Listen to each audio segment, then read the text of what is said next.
I am playing Dr. John Watson, who has received a telegram informing him that Sherlock Holmes, who we believed to be dead, has actually turned up in an asylum. In fact, there are 3 people claiming to be Sherlock Holmes.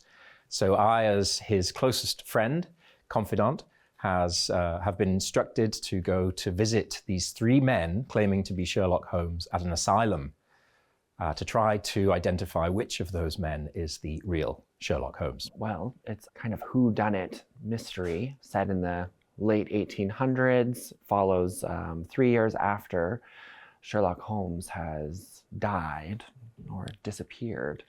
And so Watson is tasked with the responsibility of determining which of these 3 Holmes that are claiming to be Sherlock Holmes, which of them is actually the real Sherlock Holmes. I think that people who really like Sherlock Holmes will really like this show, because I think that the author the playwright, I should say, did a really great job of bringing in a lot of those more notable points from Sherlock Holmes. Without making it too corny. I think that people who don't really know anything about Sherlock Holmes will also come in, like myself. I didn't know much about Sherlock Holmes, and I came in with fresh eyes, and I really do enjoy this show because it's kind of got that universality of, like, there are 3 versions of the truth. There's your version, there's my version, and then there's the actual truth. And I think the show really captures that kind of journey of, wait, is this true? Is that true? This is what I believe. What do you believe? But then there's actually just the truth, which you might walk away from the show not knowing what the actual truth was. So I think that makes a good show. It was my first time directing a show. Even in all of my theater, I took a theater degree, and all of my experience, I've never had the opportunity to direct. This was a really great opportunity because I got to work with really amazing actors. And so I got to put my trust in them to really work the character the way that they wanted to work it, and then just give them some, acting prompts here and there to try to maybe change it up a little bit. But I did really take a sandbox kind of approach to my directing style this time.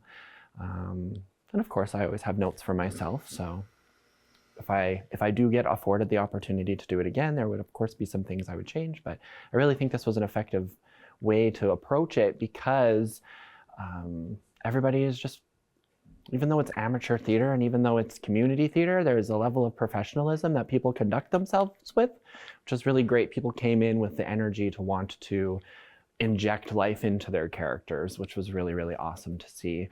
And far be it from me to stand in the way of their creative process. This is kind of my rule. Give me 110% and I'll tell you when it's too much. So if I see something I don't like, I'll tell you, and then we make adjustments from there. So I really, really like that, that energy that people bring when you give them that creative license to kind of do whatever they want. And then that gives me the opportunity as the director to really start shaping and molding my view and kind of my atmosphere that I see for the stage. It's so fun, this play. We're all inhabiting different characters, and during the show itself, in fact, many of us do play different characters as well. And it's such a joy to bring a story like this, especially one with an English accent, to the stage in Kenora. And I know that audiences are going to love what we have on offer for them. And to know that this is a crew of total volunteers who are giving up their time for this wonderful community theatre is, it's quite remarkable what can be pulled together in just a few months. Really fun group of people to work with, and as we all find, theatre is such just a creative, healthy way to spend time with people, especially during the cold winter months. And I think we all feel just really positive and upbeat at the end of a rehearsal and these performances. So really happy that I could get involved with this today.